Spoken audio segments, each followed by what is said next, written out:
बिस्मिल्लाहिर्रहमानिर्रहीम।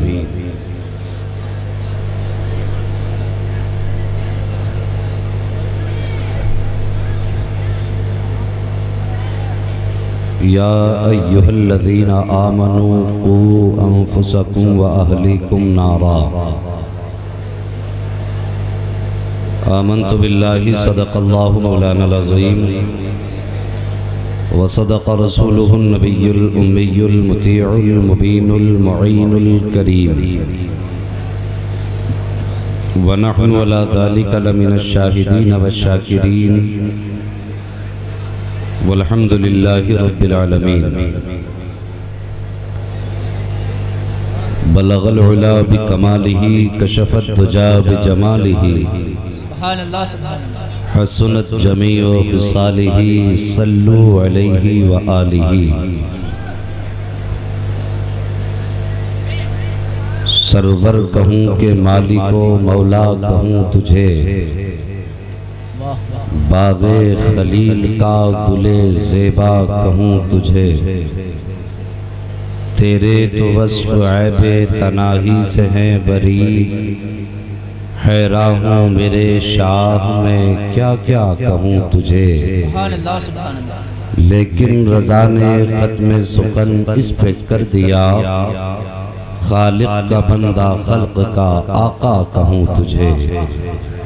ये एक जान क्या है अगर हों करोड़ों, तेरे नाम पर सबको वारा करूँ मैं।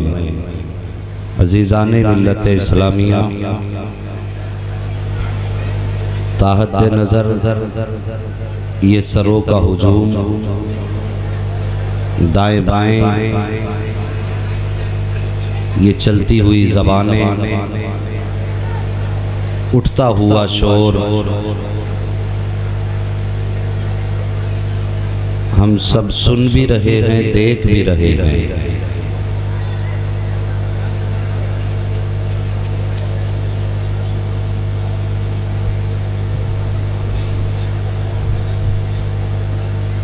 मैं गुजारिश करूंगा अपने सभी भाइयों से, मेहरबानी करें अपनी ज़बान को ताला लगा लें। और जब इतनी भीड़ हो तो हाजी जी इतनी आवाज़ आनी भी चाहिए।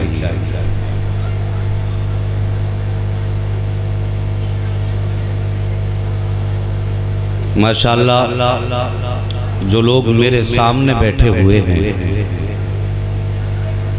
इनको देख के लग रहा है कि वाकई सुनने वाले लोग बैठे हैं। मैं कम से कम मर्दों से गुजारिश करूंगा कि आप चुप हो जाएं।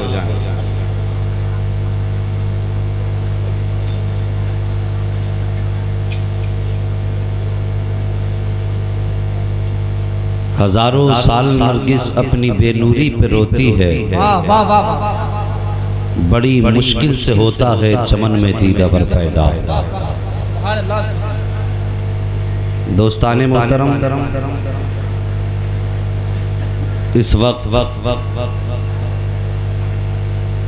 2:20 के ऊपर टाइम आ चुका है।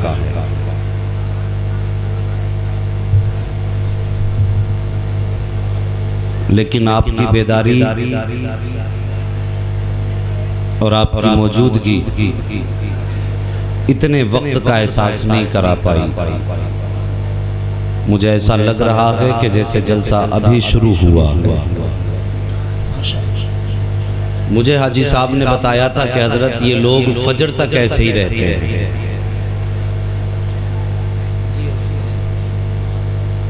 तो मैं समझ गया था कि ये वो नशा नहीं जिसे तुर्शी उतारता।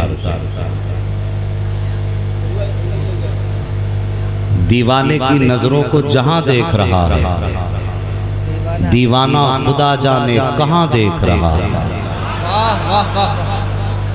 मैं बड़े अलग मिजाज का थोड़ा सा आदमी हूँ। देखने में सिंगल पिस्टन हूँ, हल्का फुल्का सा आदमी, लेकिन एक शेर दिल-अबस खौफ से पत्ता सा उड़ा जाता है, पल्ला हल्का ही सही भारी है भरोसा तेरा। हम कितने भी हल्के सही लेकिन बात बहुत भारी करते हैं,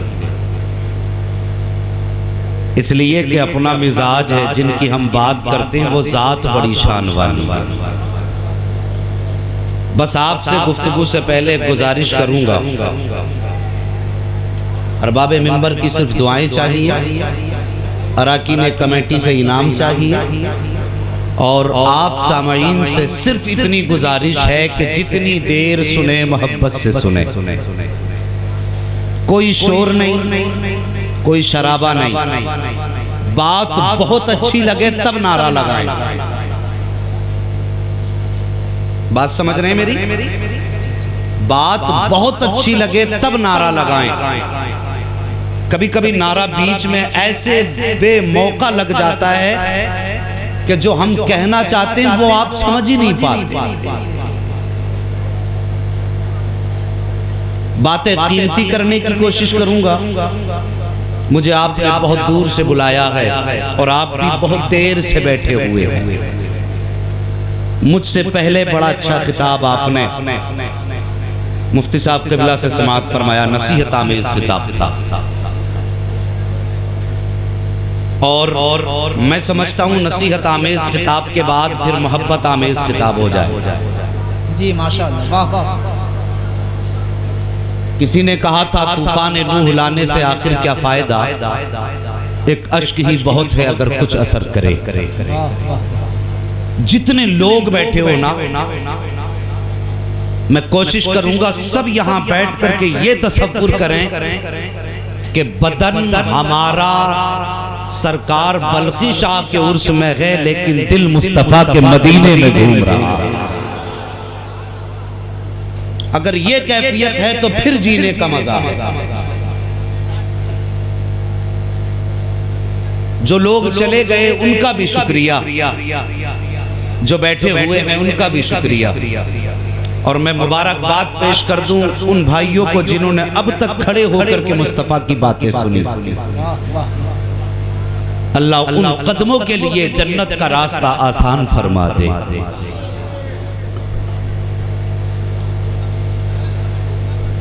बड़ा अच्छा कलाम आपने हमारे भाई आली जनाब फुरकान साहब से समाअत किया, और मुझे उम्मीद है फिर इंशाअल्लाह नबी नबी होगी, लेकिन मैं भी इंशाअल्लाह नबी नबी करूंगा।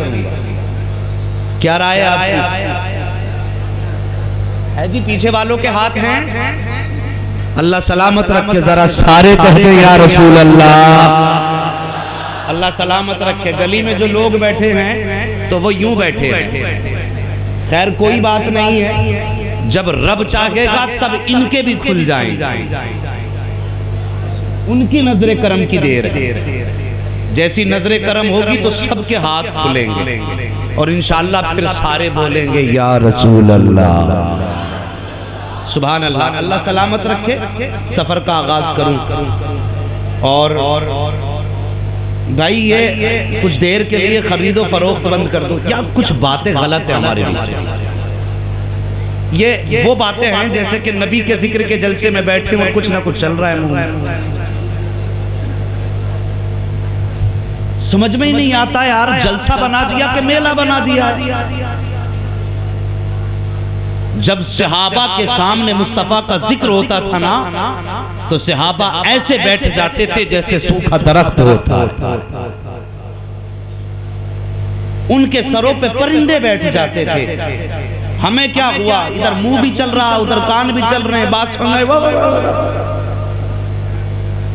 जिक्र हो रहा है कि तमाशा बना रखा है। मेहरबानी करो, सच्चे आशिक बनो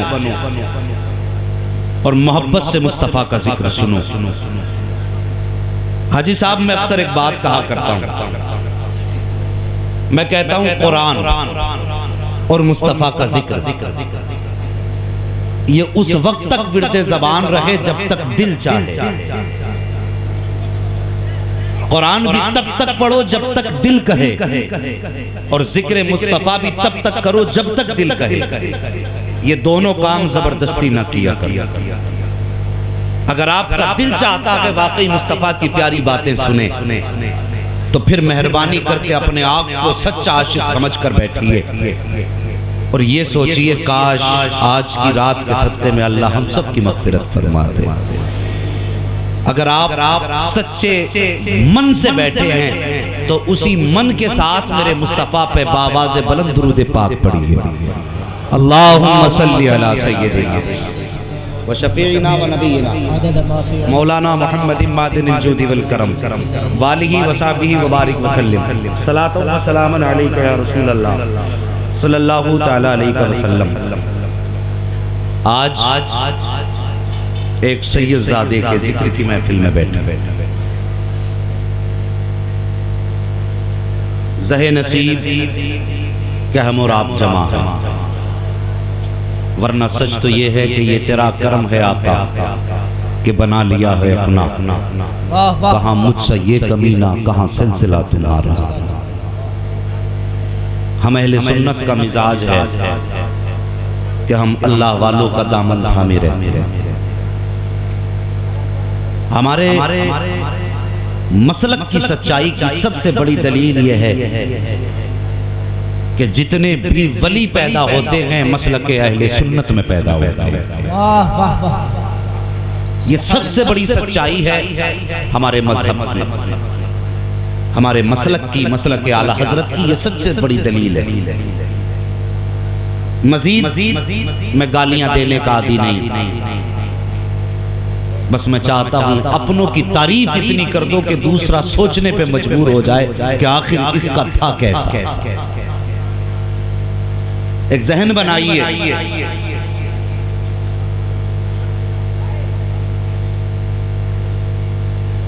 हजरत हसन बसरी रहमतुल्लाह ताला अलैह और राबिया बसरिया, इन दोनों का दौर एक गुजरा है। हसन बसरी तवाफ़े काबा के लिए तशरीफ लेकर के गए।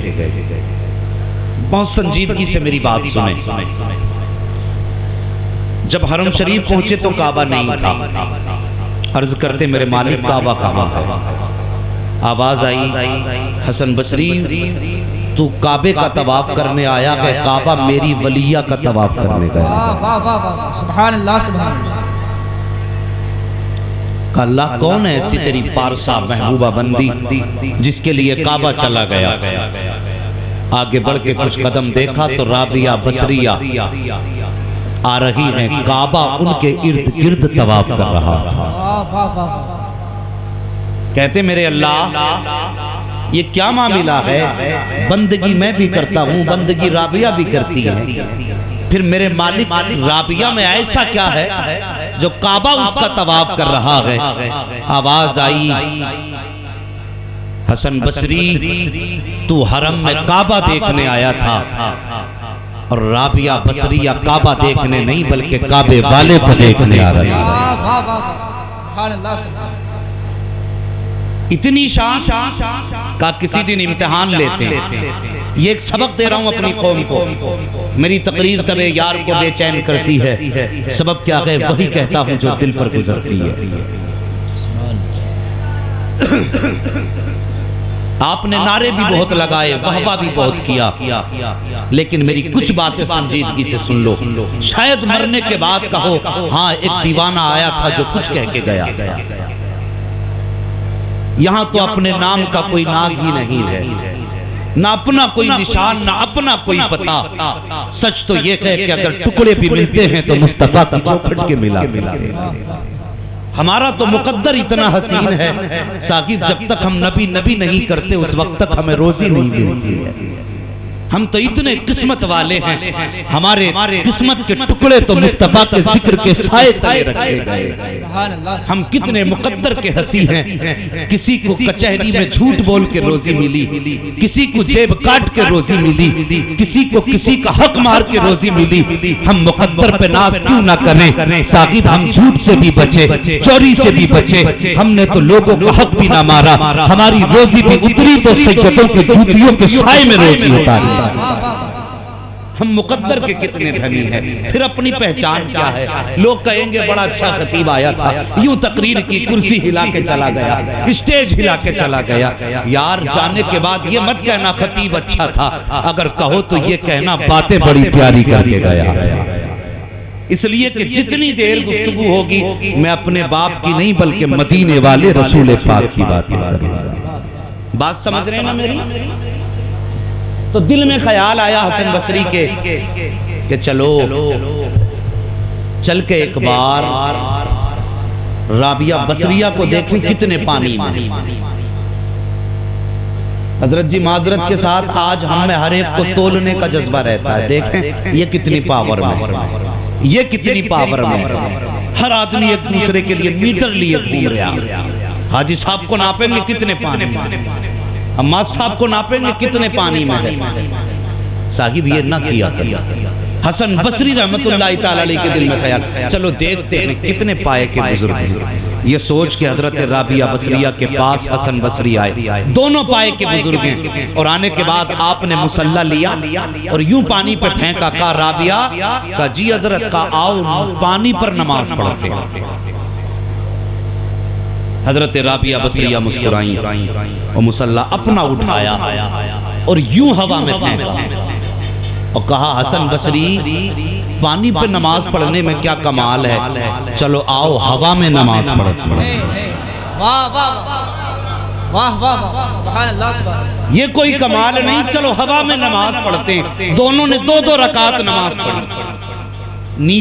नीचे उतरे, राबिया मुस्कुराई, कहने लगी हसन तुमने पानी पे मुसल्ला बिछाया कोई कमाल नहीं, इसलिए कि पानी में तो मछलियां भी तैरती हैं। मैंने हवा में मुसल्ला बिछाया ये भी कोई कमाल नहीं, इसलिए कि हवा में तो मक्खी मच्छर सब उड़ा करते हैं। ये कौन सी कमाल की बात, आपने दाव बदला। हसन बसरी कहने लगे राबिया माना कि तुम बहुत पारसा हो, बहुत पहुंची हुई हो, लेकिन कभी तुम्हें शैतान की बुराई करते हुए नहीं सुना। तो अब मैं जो कहना चाहता हूँ हजरत राबिया बसरिया का जवाब सुनो और इसे यहाँ नहीं यहाँ लिख के जाना। आप फरमाती हैं हसन मैं शैतान की बुराई कब करूँ जब मुझे अपने रहमान की तारीफ से फुर्सत नहीं मिलती।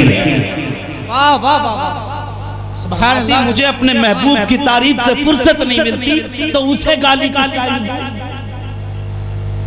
मैं कहता हूं साकिब किसी को गाली मत दो, अपनों की सच्चाई बयान करो। वाह वाह, अच्छा पैगाम है। वाह वाह। हाँ अगर गलत कहता हूं गिरबान पकड़ो उतार दो, मगर मैं कहता हूं दुनिया को गाली देने से बेहतर है बरेली के इमाम की शान बताओ। दुनिया को बताओ गमाला हजरत को इतना मानते क्यों हैं। जब उनकी सच्चाई लोगों की नजर में खुलेगी ना तो दुनिया कहेगी डाल दी कल्ब में अज़मते मुस्तफा सैयदी आला हजरत पे लाखों सलाम। सुभान अल्लाह सुभान। गैरों से कहा तुमने, गैरों से सुना तुमने, कुछ हमसे कहा होता कुछ हमसे सुना होता। तो मिजाज ये बनाइए गाली देने से ज्यादा बेहतर है अपनों की बातें कर जाओ। आओ चलो अपनों की एक बात बता। खैरियत है आप लोग? हाँ सर न हिलाइए जबान हिलाइए। अल्लाह सबको सलामत रखे। आज हम अल्लाह वालों के दामन थामते। कितने लोग मुरीद नहीं हैं किसी के भी, वो हाथ उठा के बताए। उठा दो मैं मुरीद करने नहीं आया। वो बता दे जो मुरीद नहीं है किसी का भी। हाँ जी अब जरा नीचे कर। अब वो हाथ उठाएं जो मुरीद हैं। कुछ लोग डंडी मार रहे हैं बीच में। हाँ आधे आधे नहीं उठ रहे। कुछ लोग दोनों तरफ हैं, उठाने वालों में भी ना उठाने वालों में।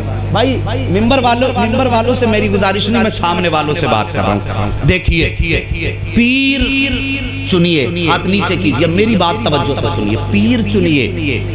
हमारे समाज में एक बात कही जाती है कि जब बुढ़ापा आएगा तब पीर चुन लेंगे। ये सोच गलत है। हाँ मैं कहता हूँ बचपन में किसी अल्लाह वाले का दामन थाम लो ताकि अल्लाह जवानी की बहारों में पीर के सदक़े में बरकतें अता फरमाता। हाँ बड़ी बरकतें होती।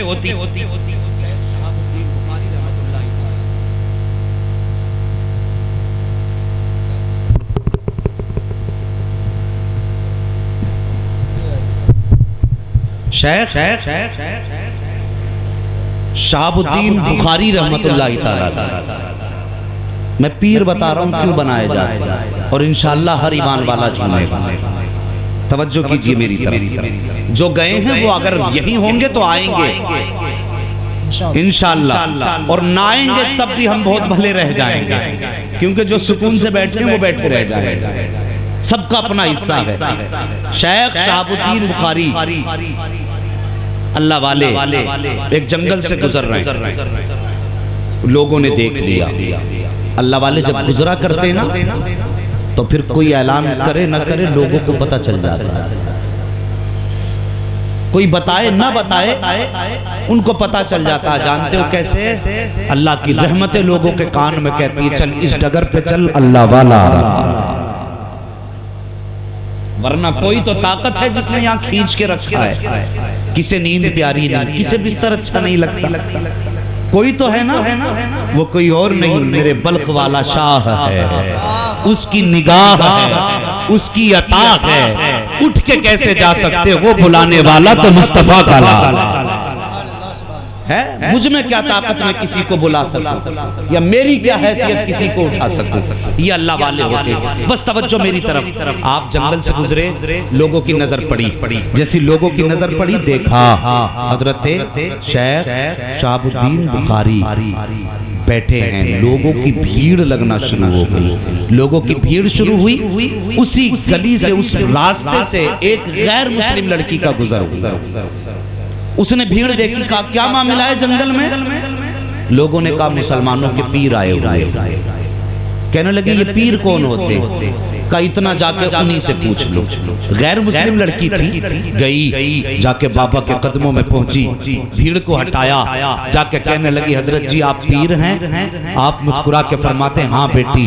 कहते बाबा बताइए ये पीर कौन होते हैं और किस लिए होते हैं? बाबा ने मुस्कुरा के कहा था बेटी जब मुसीबत का वक्त आता है तब पीर काम आया करते हैं। बात समझ गए ना? इतनी, जब मुसीबत का वक्त आता है तब सारे बोलो कौन काम आता है? पीर काम आता है। बच्ची गैर मुस्लिम थी, कहने लगी बाबा तो फिर ऐसा करें किसके काम आते हैं? फरमाया मुरीदों के। तो बच्ची कहने लगी बाबा मुसीबत तो किसी को भी आ सकती है, मुझे भी मुरीद बना लीजिए। गैर मुस्लिम बच्ची। बाबा कहने लगे बेटी मेरे नबी का कलमा पढ़ना पड़ेगा, मंजूर है? बच्ची कहने लगी हाँ बाबा मंजूर है। इतना कहा, बच्ची ने कलमा पढ़ा, आपने बैत किया, मुरीद किया, बच्ची तो वापस चली गई है। अल्लाह अकबर, पीर का फैज़े करम जारी हुआ है। निकाह करम पढ़ना था, बादशाह के दरबार में आई है बादशाह के दरबार में सिर्फ एक नौकरानी की हैसियत से, लेकिन जब पीर की नजर करम हुई है तो अखलाक इतने बेहतर हो गए कि बादशाह की नजर में इसके रुतबे बुलंद होने लगे। बादशाह ने इसको आम नौकरानी से उठा करके सारी खादिमाओं के ऊपर इसको मुसल्लत कर दिया। जब इसको सारी खादिमाओं के ऊपर मुसल्लत किया गया तब जो इसके नीचे नौकरानियां थी वो इससे हसद करने लगी, इससे जलन करने लगी, सोचने लगी कि इससे कैसे पीछा छुटाया जाए, इसको कैसे महल से निकाला जाए। मगर याद रखिए जैसी उन सब ने पूरा इरादा किया, इस बच्ची पे बादशाह के दरबार में चोरी करके इल्जाम लगाया गया। जब बच्ची पे चोरी का इल्जाम लगाया गया, अल्लाह पर बच्ची को बादशाह के दरबार में पेश किया गया। अभी बच्ची ने अपना इस्लाम जाहिर नहीं किया गया, अपने कलमे के बारे में किसी को नहीं बताया गया। बादशाह के दरबार में बच्ची आई है तो जिन्होंने इल्जाम लगाया था वो भी सामने है, जिन्होंने चोरी साबित की थी वो भी सामने है। बादशाह ने कहा था कोई सबूत है चोरी का? तो सारी खादिमाओं ने कहा था हमारे सामने चोरी की है, हमारे सामने चोरी की है। लेकिन जब इस बच्ची की तरफ निगाह बादशाह की उठी थी और पूछा था तू बता तेरे पास कोई सफाई हो, तो बच्ची की आंखें बरसने लग जाती है। कहती बादशाह किसको सफाई में पेश करूं, मेरे पास तो कोई गवाही नहीं है, मैं किसको लाके खड़ा करूं, मेरे मामलात का तो सिर्फ मेरा खुदा शाहिद है, अब मेरे पास कोई गवाह भी नहीं है। बच्ची की आंखें बरसने लग जाती है। बादशाह हुक्म देता है कि जाओ इसको आज से इतने दिन के बाद सजाए मौत दी जाएगी। अल्लाह अकबर, जब बच्ची को सजाए मौत का हुक्म दिया गया है, जल्लादों ने बच्ची का हाथ पकड़ा है और जब लेकर के के चले थे तब बच्ची ने बुखारा की तरफ रुख करके कहा था, ओ बुखारे वाले बाबा, तूने तो कहा था मुसीबत का वक्त होगा तो काम आऊंगा, आजा इससे बड़ी मुसीबत क्या होगी, आज मेरी मौत का पैगाम दे दिया गया है। ये कह के बच्ची चली है कैद खाने की तरफ। एक दिन गुजरा है, बल्ख वाले बाबा नहीं आए हैं। एक दिन गुजरा है, बुखारे वाले बाबा नहीं आए हैं। दूसरा दिन गुजरा है, तीसरा दिन गुजरा है, 8 दिन गुजर गए, कोई पता नहीं चला है। जब बच्ची की मौत का वक्त करीब आया है, बादशाह ने कहा था बच्ची को सजाए मौत दी जाए। अल्लाह अकबर, अब हुक्म होता है कि इसको महल की ऊपर वाली दीवार से जाकर के नीचे धक्का दे दिया जाए। जब बच्ची को लेकर के जाया गया तो बच्ची के हाथ पीछे बंधे हैं, मगर बच्ची मुड़ मुड़ के किसी का रास्ता देख रही थी, किसी आने वाले को तक रही थी। सिपाहियों ने कहा था, ए खातून बता तो सही, 8 दिन तुझे कैद में गुजरे हैं, कोई बचाने वाला नहीं आया है। 8 दिन गुजरे तुझे जेल के अंदर, किसी ने तेरी खैरियत नहीं पूछी है, बता किसका रास्ता तक रही है, किसका इंतजार कर रही है। तो बच्ची ने कहा था, अरे तुम क्या जानो, तुम्हें पता क्या है, मैं उसका रास्ता तक रही हूँ जिसने कभी झूठ नहीं बोला है, मैं उसको देख रही हूँ जो आएगा तो जरूर, लेकिन लगता है कि अपनी मुरीद का आज वो इम्तिहान ले रहा है। ये बच्ची ने कहा। इसकी थोड़ी इको कम हो जाएगी, बात समझ में नहीं आ रही, थोड़ा हल्का इको कम करो भाई, इसका आवाज खोलो और बेस हल्का करो इसका। तवज्जो कीजिए, बात समझ में आनी चाहिए, तवज्जो कीजिए। बच्ची का हाथ पकड़ा, कहने लगे किसका इंतजार है। बच्ची कहने लगी तुम क्या जानो ये किसका इंतजार है। बच्ची को लेके गए ना, दीवार पे पहुंचे। एक उसूल होता है, मरने वाले से आखिरी ख्वाहिश पूछी जाती है, पूछी जाती है नहीं। सिपाहियों ने कहा तेरी भी कोई आखिरी ख्वाहिश? उसने कहा मेरे हाथ खोल दो। कहा क्या करे? उसने कहा किसी को अलविदा कहना। दिल से जो बात निकलती है असर रखती है, पर नहीं ताकत परवाज मगर रखती है। कहा किसी को अलविदा कहना है।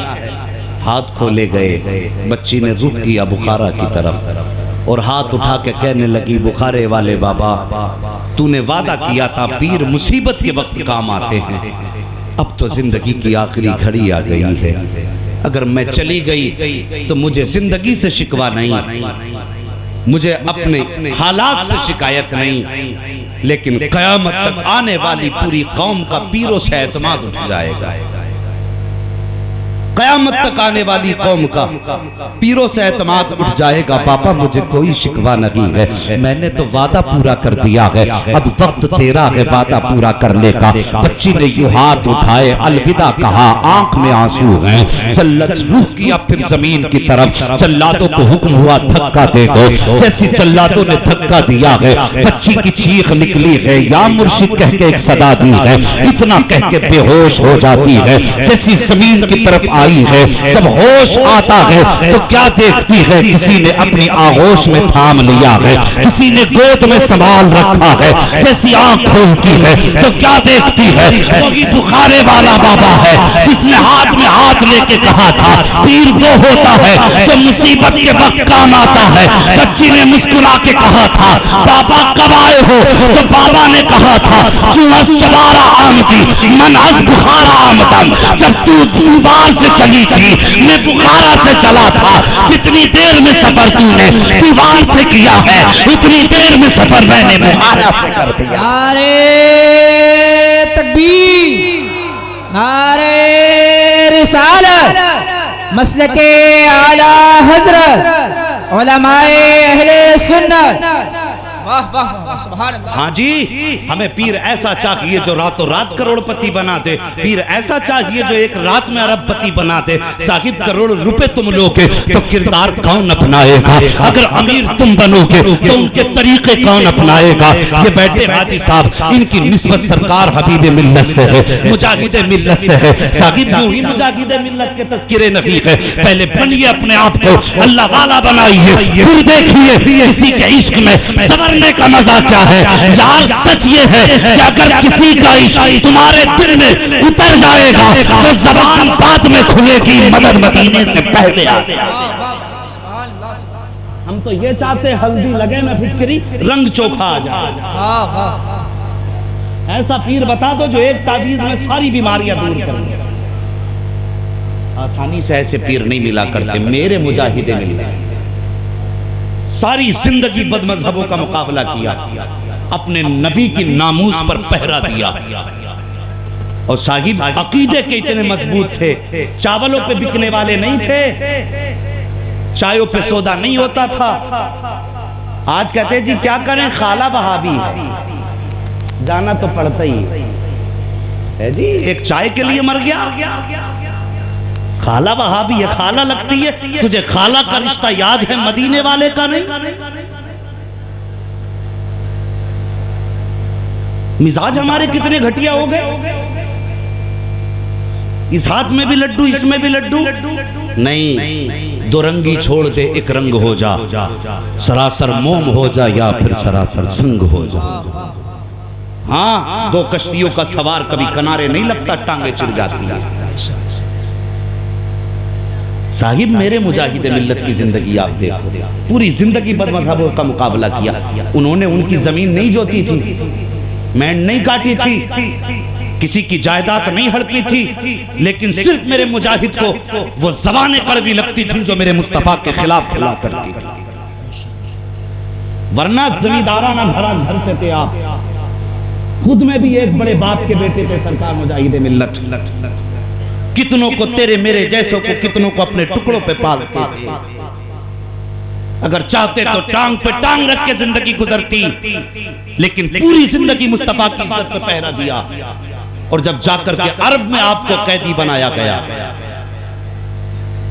हाँ, हमने तो मुस्तफा के दीन के लिए कभी एक गाली तक नहीं खाई।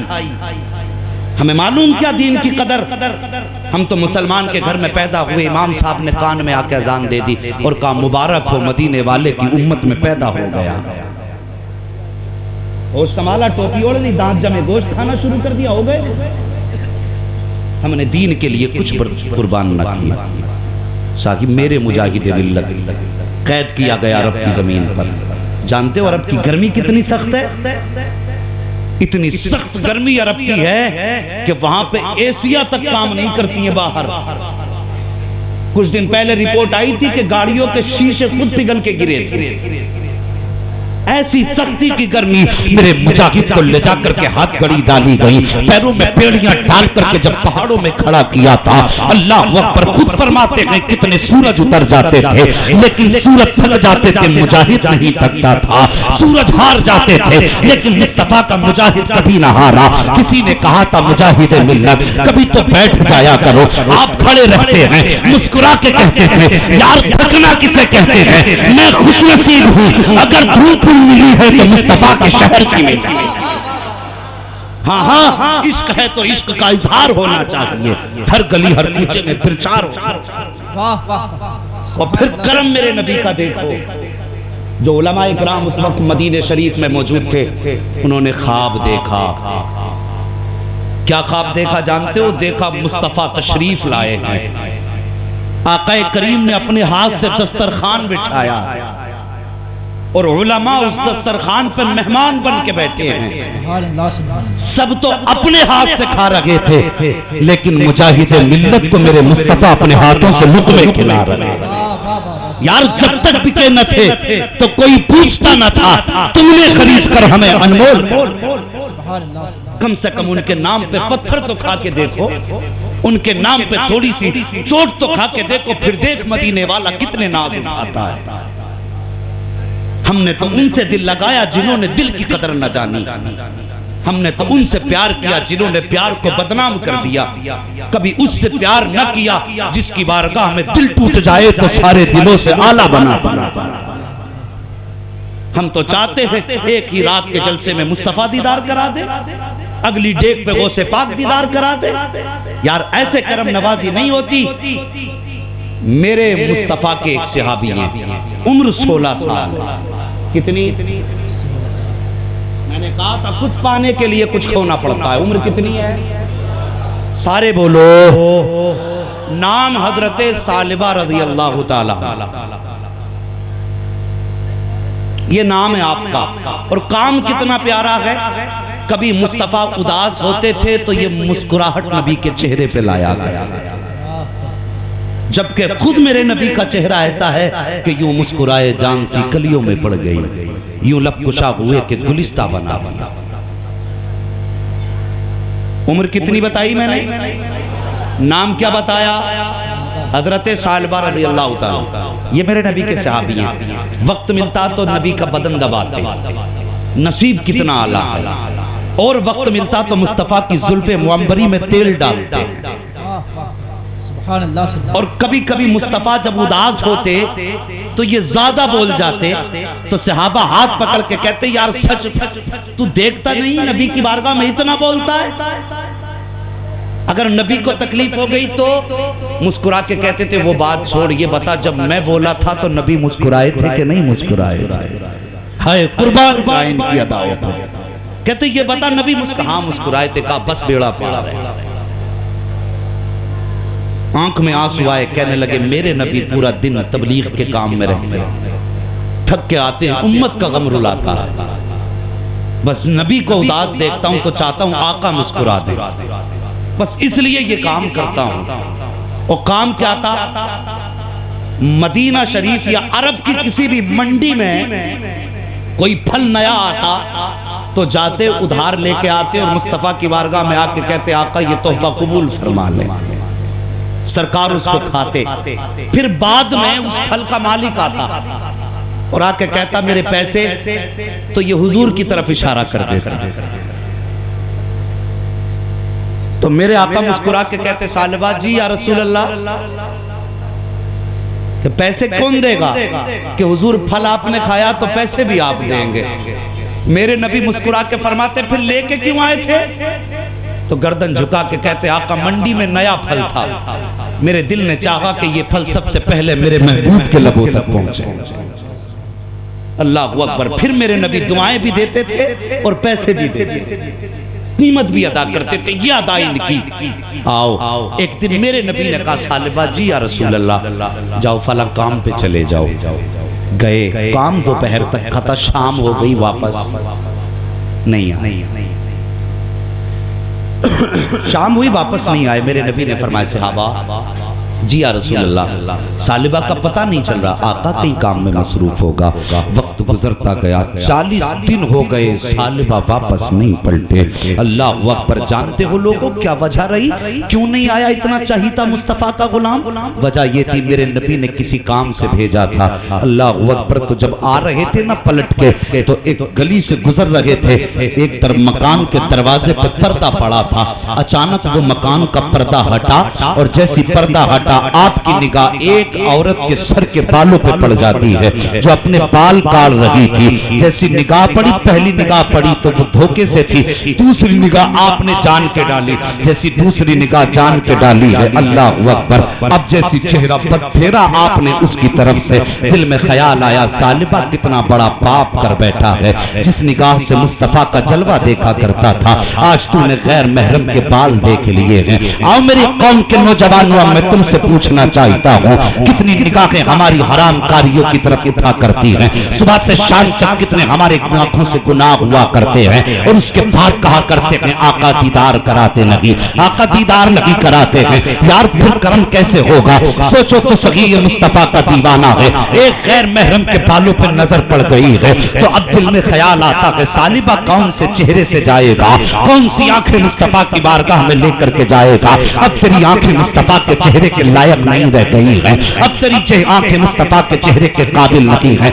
ये सोच करके आप ठहर जाते हैं, जो रास्ता मुस्तफ़ा की गली में जाता था अब वो रास्ता छोड़ दिया है। दिल में ख्याल आता है सालिबा अब तक तो जिब्रील अमीन भी आ चुके होंगे, मेरे लिए अल्लाह के अजाब की आयतें भी नाजिल हो चुकी होंगी।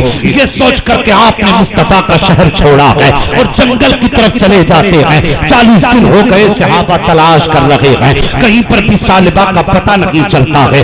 उसके बाद अचानक सहाबा कहते हैं चलो शहर से बाहर तलाश तलाश करें। जब सहाबा गए, एक चरवाहे से जाकर के कहते हैं, चरवाहे बता तो सही, अगर तूने 16 साल के हसीन जवान को देखा हो तो बता। नाम सालिबा है, चेहरे पे अजीब रौनक है, जब चलता है तो अदाएं बिखरती हैं, बोलता है तो लड़ियों से तोड़ देता है। कोई ऐसा जवान देखा हो तो बता, जिसके बाजुओं में ताकत है, सीने में जिसके दम है। कोई ऐसा जवान देखा हो तो बता। चरवाहे ने कहा था, आने वालों, मैंने कोई ऐसा जवान तो नहीं देखा है, लेकिन एक बड़ा कमजोर जवान है जो कभी कभी मेरे बकरियों का दूध पीने के लिए आता है। कहाँ रहता है?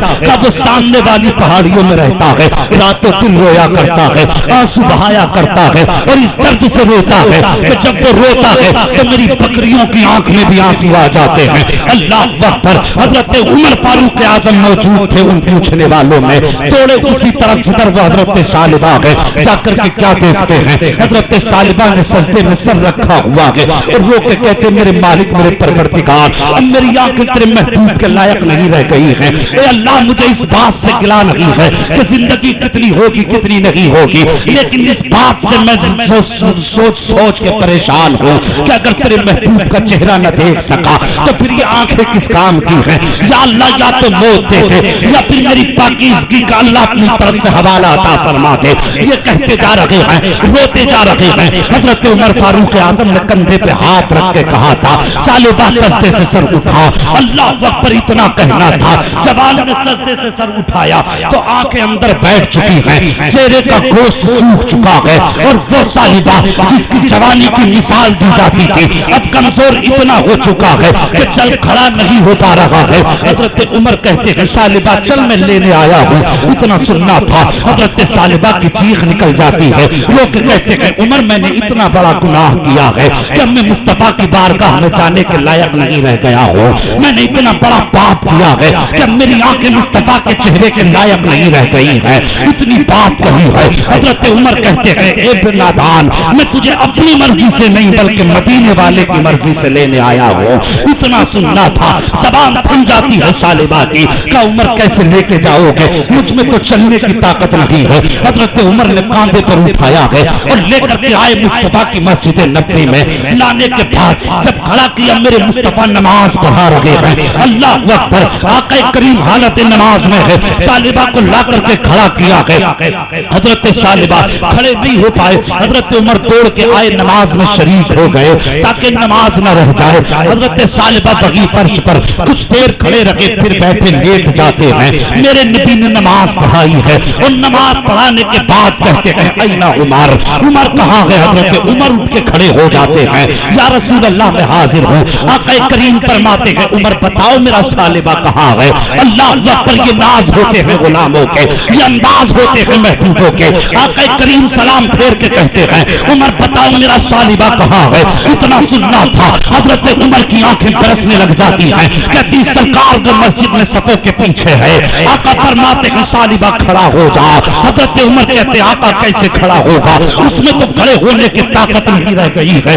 मेरे नबी ने इतना सुना, तोड़ करके मुसल्ला छोड़ा है। जब पीछे आए हैं, हजरत सालिबा ने अपनी आंखों को बंद कर लिया है। सोचो तो सही कैसे आशिक थे, सामने जलवाए महबूब है, लेकिन सालिबा ने आंखें बंद कर ली है। जानबूझ के हजरत सालिबा ने आंख बंद की है। मेरे सरकार तोड़ करके आए हैं। हजरत सालिबा का सर उठा करके गोद में मुस्तफा ने रखा है। और साहिब जरा सोचो तो सही, ये गोद में रखने वाला कौन है? ये सीने से लगाने वाला कौन है? खुदा की कसम ये वो है कि जब मेराज में जाता है तो फरिश्ते कहते हैं, मालिक महबूब के पीछे कम से कम 2 रकात पढ़वा दे ताकि हमें भी मुक्तदी होने का शरफ मिल जाए। अगर मेरा नबी, ये वो जात है कि अगर बैतुल मुकद्दस जाती है तो सारे नबी सब बना के खड़े हो जाते हैं ताकि इमामत के पीछे हमें मुक्तदियत का शरफ मिल जाए। अल्लाह अकबर। ये वो है कि अगर चले तो रब कहता है, ए महबूब अर्श ने भी इल्तिजा की है, इस पे कदम रखते इसकी मेराज हो जाएगी। अब कहने ने दो कि मुस्तफा इतनी शान वाला कि तलवे चूम के अर्श नाश करता है, नमाज पढ़ के अंबिया नाश करते हैं, पीछे खड़े होके फरिश्ते नाश करते हैं। वो महबूब कितनी शान वाला होगा। सरकार ने सालिबा को यूं सीने से लगाया, फरमाते सालिबा आंखें खोल, जैसे इतना मेरे नबी ने कहा है। अर्ज करते सरकार कैसे आंखें खोलो, अब मेरी आंखें आपको देखने के लायक नहीं रह गई है। अब मैं इस लायक नहीं हूँ कि सरकार आपका दीदार कर सकूं। अल्लाह अकबर। मेरे नबी फरमाते हैं सालिबा क्या कहना चाहते हो? कहते सरकार मैंने अपनी आंखों से एक गैर महरम के बालों को देख लिया है, मेरी आंखें नापाक हो चुकी हैं सरकार, अब मैं आपका जलवा कैसे देख सकता हूँ? इतना कहना था। मेरे नबी की चश्माने नबूवत बरसी है, सरकार की आंखों में आंसुओं का आना था कि इतने में जिब्रील अमीन उतर के आ जाते हैं। कहते महबूब आंसू साफ कर लीजिए और गुलाम से कह दीजिए कि आंसू पोंछ ले, महबूब की गोद के सदके में हमने इसकी खता को माफ कर दिया है और जिसके लिए ये हाथ उठाएगा हम इसकी भी सारी खताओं को माफ करते चले। नारे